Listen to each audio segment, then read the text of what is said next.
بسم اللہ الرحمن الرحیم۔ السلام علیکم، ویلکم ٹو مائی امیسمان یوٹیوب چینل۔ آج میں آپ سے اس ویڈیو میں 5 ڈیفرنٹ ڈزیز کا حل شیئر کروں گی۔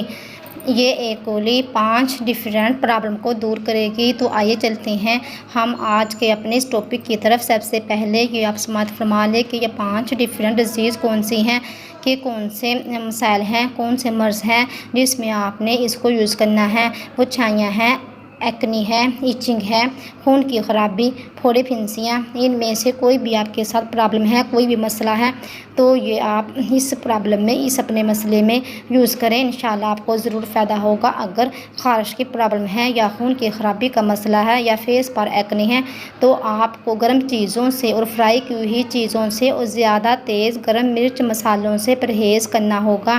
پانی کا زیادہ استعمال کرنا چاہیے اور ویجیٹیبل کو بھی ضرور یوز کرنا چاہیے۔ اگر جسم پر پھوڑے پھنسیاں ہیں تو سویٹنس یعنی میٹھے سے پرہیز کرنا چاہیے۔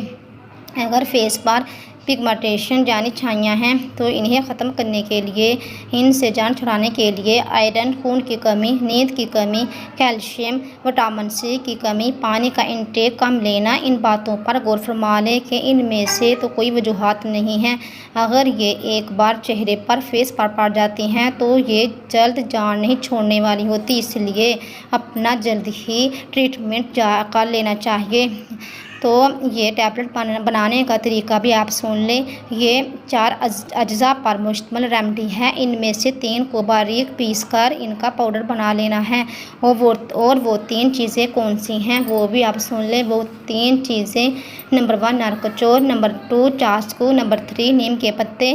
یہ تینوں چیزیں آپ نے 10 گرام لینی ہیں اور ان کو اچھی طرح صاف کر کے ان کا باریک پاؤڈر بنا لینا ہے۔ جب باریک پاؤڈر بن جائے تو اس میں آپ نے چوتھی چیز کون سی ایڈ کرنی ہے وہ بھی آپ سماعت فرما لیں۔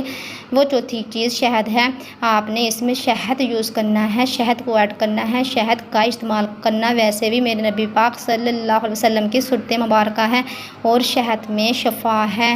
اس میں آپ نے شہد اتنی مقدار میں ایڈ کرنا ہے کہ یہ گولیاں بن جائیں، اور تو شہد ایڈ کرنے کے بعد آپ نے اس پاؤڈر کی چنے کے دانے کے برابر گولیاں ٹیبلٹ بنا لینی ہیں، اور یہ ٹیبلٹ آپ نے کسی ڈبی وغیرہ میں ڈال کر محفوظ کر لینی ہے۔ تو ڈیلی ایک ٹیبلٹ صبح شام پانی کے ساتھ کھانا کھانے کے بعد یوز کرتے رہیں۔ اگر آپ ان کو باقاعدگی کے ساتھ 3 ماہ مسلسل یوز کرو گے تو جس بھی مسئلے کے لیے، جس بھی پرابلم کے لیے، جس بھی مرض کے لیے آپ یوز کرو گے آپ کو فائدہ ہوگا۔ انشاءاللہ آپ کو اچھا رزلٹ ملے گا۔ اگر آپ یہ ٹیبلٹ فیس کے لیے یوز کرو گے تو اس کا روحانی علاج بھی آپ نوٹ فرما لیں کہ آپ نے روحانی علاج میں کیا پڑھنا ہے۔ آپ نے روحانی علاج میں ڈیلی لمبا سجدہ کرنا ہے، اور یہ سجدہ 24 گھنٹوں میں 2 بار کرنا ہے۔ کسی بھی نماز کے ساتھ کر لیں۔ اگر نماز میں آپ کے پاس ٹائم نہیں ملا، آپ کے پاس ٹائم نہیں بچا تو کسی بھی وقت کر لیں، لیکن یہ یاد رکھنا کہ زوال ٹائم، طلوع آفتاب اور غروب آفتاب یہ سجدہ کرنا منع ہے، کیونکہ اس ٹائم آپ نے سجدہ نہیں کرنا۔ سجدے میں 111 ٹائم یا نورو یا سلام یعنی 111 بار آپ نے یا نورو یا سلام پڑھنا ہے، اور اس کے اول و آخر میرے اور اپنے آقا صلی اللہ علیہ وسلم پر درود پاک جتنی بار چاہیں پڑھ لیں۔ ویسے بھی یہ رمضان کا ماہ مبارک، یہ پیارا مہینہ، برکتوں رحمتوں والا مہینہ جا رہا ہے۔ اس ماہ مبارک میں زیادہ سے زیادہ درود پاک کثرت کریں، اپنے لیے اور ہمارے لیے دعا کرتے رہیں۔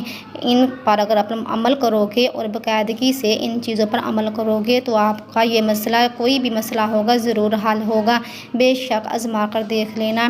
تو لاسٹ میں اس چینل پر استخارہ بھی کیا جاتا ہے۔ کسی بھی میرے بہن بھائی نے اپنے کسی بھی جائز کام، کاروبار، آؤٹ آف کنٹری سفر کرنے سے پہلے استخارہ کرانا ہو تو وہ استخارہ کرا سکتے ہیں۔ تو لاسٹ میں اگر یہ میری ویڈیو اچھی لگی تو اسے زیادہ سے زیادہ اپنے ریلیٹیو میں، فرینڈز میں شیئر کرنا اور لائک بھی کر دینا۔ ملتے ہیں نیکسٹ ویڈیو میں۔ جنہوں نے ابھی تک میرے چینل کو سبسکرائب نہیں کیا تو میں ان سے کہتی ہوں کہ میرے چینل کو اب تو سبسکرائب بھی کر لیں۔ اپنا خیال رکھنا۔ Take care. اوکے، اللہ حافظ۔